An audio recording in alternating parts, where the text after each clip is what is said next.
I still remember the day I proposed to Clara. It was a crisp autumn afternoon, and the golden leaves blanketed the park where we had our first date. The air was cool but not cold, the kind of weather that made you want to wrap yourself in a cozy sweater and hold hands with someone you loved. I was so nervous that my hands shook as I held the ring box. Clara's laughter, as sweet and genuine as ever, filled the air when she saw me kneeling on one knee. "Paul, are you serious?" she asked, her eyes wide with surprise and joy. "Dead serious," I replied, my voice cracking slightly. I wasn't exactly the smoothest talker, but my love for her was unwavering. My heart pounded so loudly I thought she might hear it. When she said yes, I felt like the luckiest man in the world. It was like time had frozen, and in that moment, nothing else mattered but the two of us. Our engagement was a whirlwind of celebration. Friends and family showered us with congratulations, and Clara dove headfirst into planning our wedding. It felt like a dream, a perfect storybook romance. She would spend hours poring over bridal magazines, calling me excitedly to discuss color schemes and venues. I let her take the reins because her happiness was my happiness. Little did I know that story would take a dark turn. Clara's friends organized a bachelorette party a month before the wedding.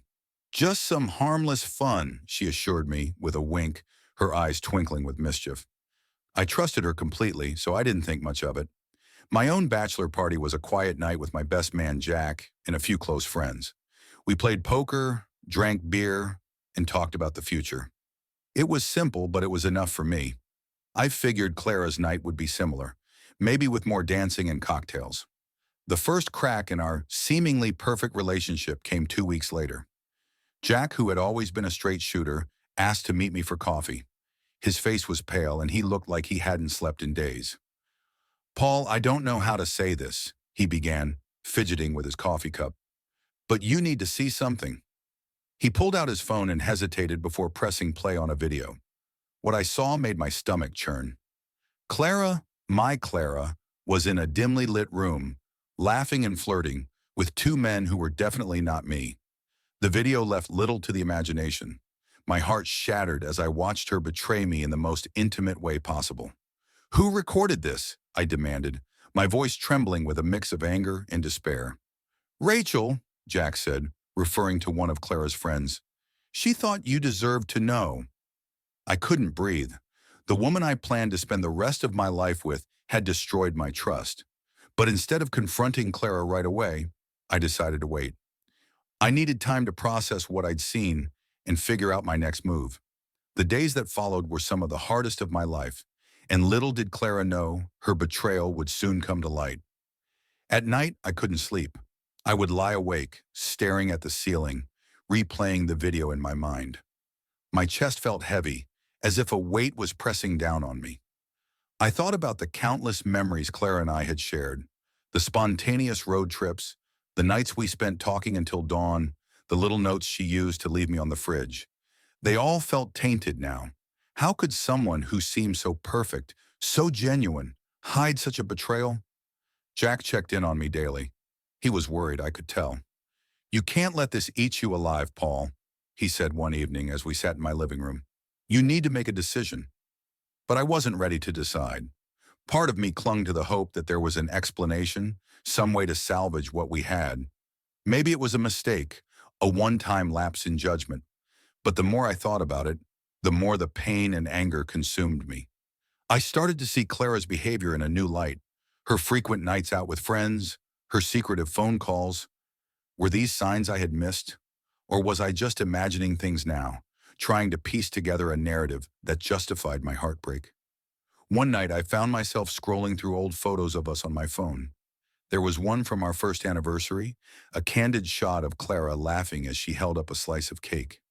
Her smile was radiant, her eyes full of love. I stared at the picture for a long time, wondering if that version of her had ever truly existed. In the days that followed, I avoided Clara as much as I could. She noticed my distant behavior and asked if everything was okay. "Just stressed about the wedding," I lied, forcing a smile. Inside, I was a mess. Each time I saw her, I felt like I was suffocating under the weight of her betrayal. The video played on repeat in my mind, a cruel reminder of what I had lost. Every time I looked at her, my mind replayed the video. I started questioning everything about our relationship.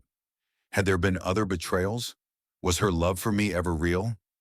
But despite the pain, I couldn't bring myself to call off the wedding. Not yet. Clara's excitement about the upcoming ceremony only made things worse. She would talk endlessly about flowers, seating arrangements, and her dream dress. I felt like I was living in a parallel world, one where she was blissfully unaware of the storm brewing inside me. I confided in Jack, who urged me to confront Clara. "You can't marry her, Paul," he said firmly. "She doesn't deserve you." But I wasn't ready to make a decision. Part of me wanted to believe there was an explanation, some way to salvage what we had. Another part of me, though, was consumed by anger and a desire for revenge. As the wedding day approached, I hatched a plan.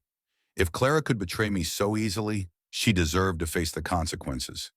And what better way to reveal the truth than in front of everyone who believed in our love story? It was a cruel idea, but the pain she had caused me demanded justice. The week before the wedding was a blur. I went through the motions, pretending everything was fine. Clara seemed happier than ever, and her joy only deepened my resolve. She didn't deserve the happy ending she had planned. If she thought she could fool me, she was in for a rude awakening. At times, guilt crept in. Was I being too harsh? Could I forgive her and move on? But then I would remember the video, the laughter and flirtation that weren't meant for me, and my resolve would harden. No, she needed to face the truth. The morning of the wedding was a blur. I put on my tuxedo, went through the motions, and tried to suppress the storm brewing inside me. Clara looked radiant in her wedding dress, her smile lighting up the room. "I can't wait to be your wife," she whispered as we posed for photos.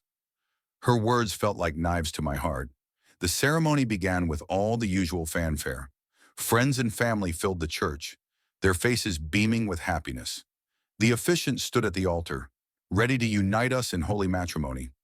But as Clara walked down the aisle, my resolve hardened.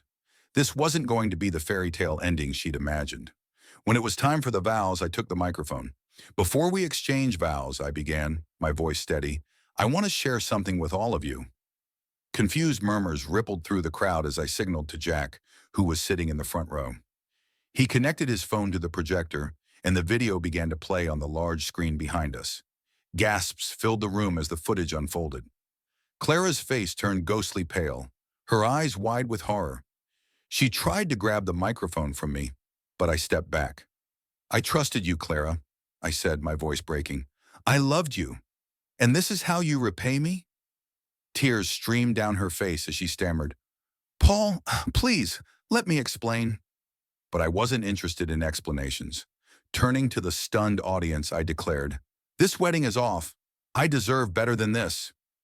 The room erupted into chaos. Guests whispered to each other, some looking at Clara with pity, others with judgment. I walked out of the church, each step feeling heavier than the last. The weight of my heartbreak was unbearable, but I knew I had made the right decision.